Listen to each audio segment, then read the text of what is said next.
are many duos across media as a whole. There's the sibling duo, whether it be brother-brother, brother-sister, sister-sister, the duo that constantly bicker, the duo who don't like each other but who come to equal turns to save the day, the duo of good and evil leaders, or the hard-working laid-back and sometimes impatient Meister and the laid-back, frustrated, and assholic weapon that is Soul Evans. That's the duo we're talking about here, and I'm gonna figure out how strong they are. I didn't have a better idea for an intro. Hi, welcome to episode 2 of Rookie Power Scaling, the show where I try to power scale my favorite characters.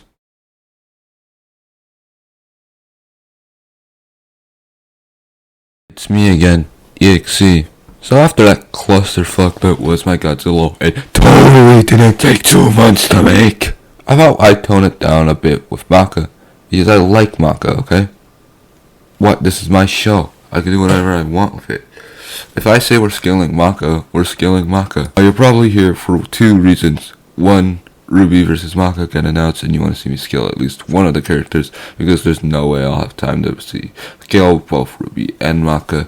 Or 2, you want to see how Maka absolutely shit stomps Ruby, because unless Death Battle gives Ruby persona scaling, there is no way Ruby is beating Maka. And I thought I'd show you why Maka beats Ruby.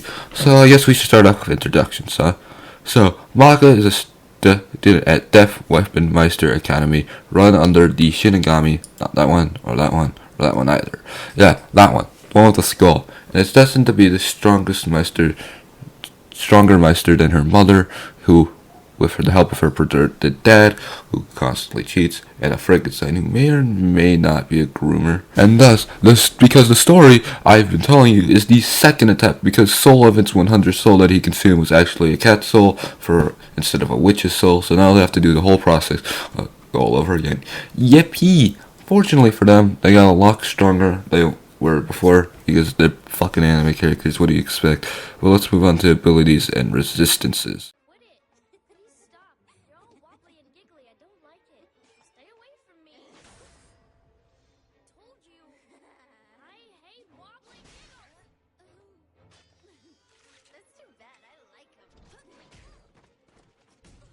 Soul Evans eats the souls of the defeated opponents.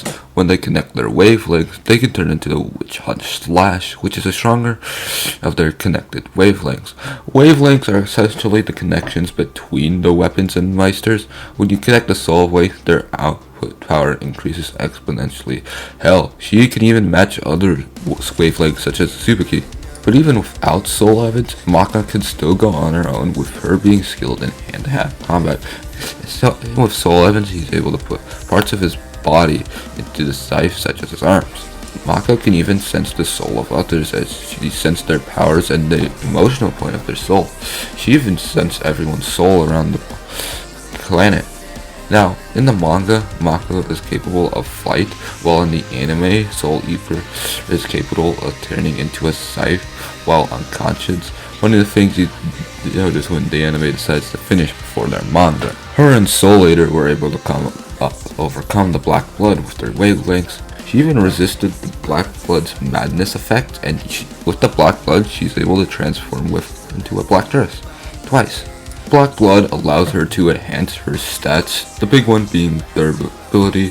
She can interact with non-tangible objects. She has a ring that was granted by her dad, which belonged to her mother, and could protect her from the madness. Moves like Witch's Hunts could destroy the Black Blood, monsters, clowns, demons, and witches. In fact, her ability to manipulate wavelengths is so good that she can manipulate other people's abilities via manipulation of their souls. Speaking of wavelengths, let's talk about the piano. The piano, whenever Soul Eater plays it, allows Maka, Blackstar, and Kid to match wavelengths and changed up their fighting style. And Soul Eater has a keyboard which allows for the piano's abilities on a much smaller scale. Like they need the piano, because Kid, Blackstar, and Maka were able to match wavelengths. And finally, regeneration via Black Blood. That was a lot, and a lot more than you were probably expecting. But now, let's talk speed.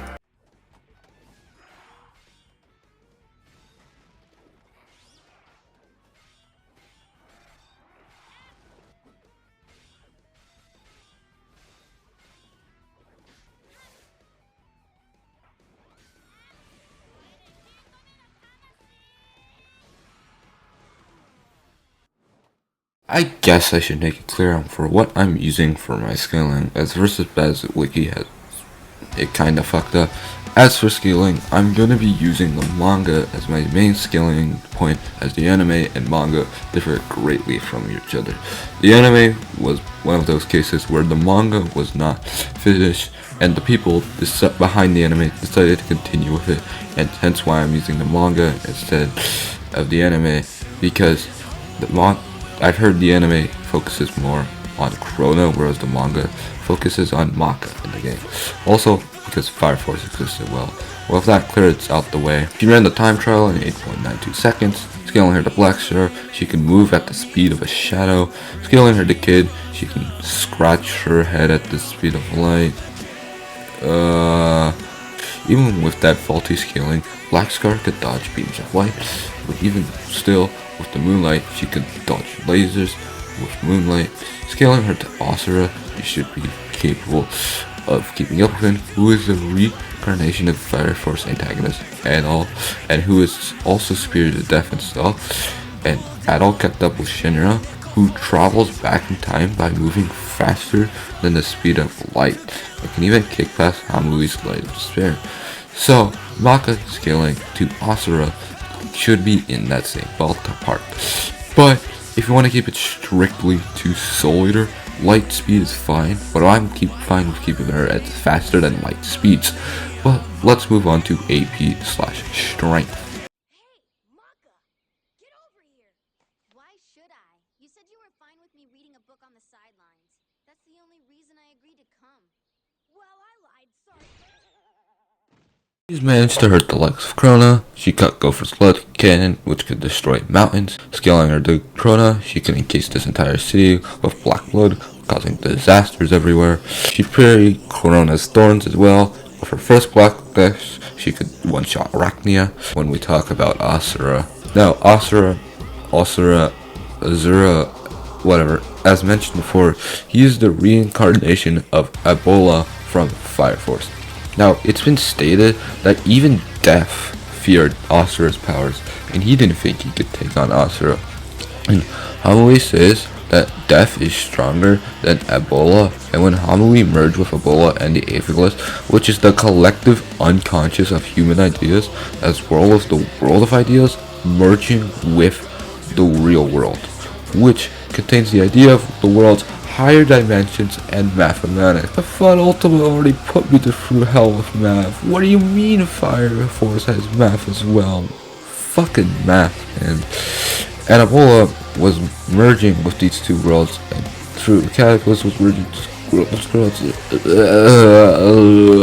TLDR. 250 years ago, Ebola and the other two Hickeys were trying to merge the world between each other, usual dimension stuff, yada yada, thus causing a great cataclysm which threatened the two worlds. Now fast forward to 200 years where Fire Force actually takes place, and now reality has been altered because they comes from this city. Thought this show was about firefighters, man. So that's a multi-feat, by assuming that they're same size and scope as a whole. That there's also the fact that there was the increasing size along with its time and flow, but it's still low multi, so scaling Ebola to Asura should be on that same level of power. And since Maka was able to hurt Asura in her black dress form, she should be in that same ballpark. But I get it. If you don't want to fully scale Asura to Fire Force, planetary level is up there, but I'm fine with keeping her at low multi. Now, let's move on to durability. It's like they're dancing together or something.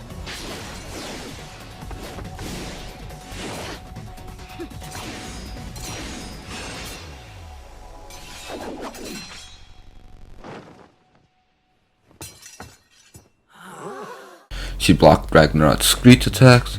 With the black blood, she could harden her body for physical impacts. She's taken hits through Krona, who covered an entire city with black blood. She could also translate to AP. She also can take hits from Krona, who lifted the move's mouth open. And with her obviously taking hits from Asura, who can do all the same shit I just listed earlier in AP, she should have low multi durability, which is the same as e.x.e, but again, sticking with Soul Eater, planetary is fine for me. sorry if this video was shorter than usual. I really, Soul Eater didn't really have a lot of in terms of scaling and feats.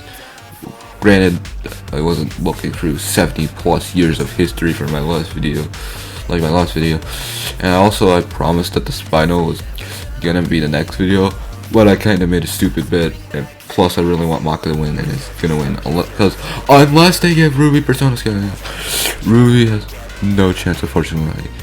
Anyways, end video. Bye.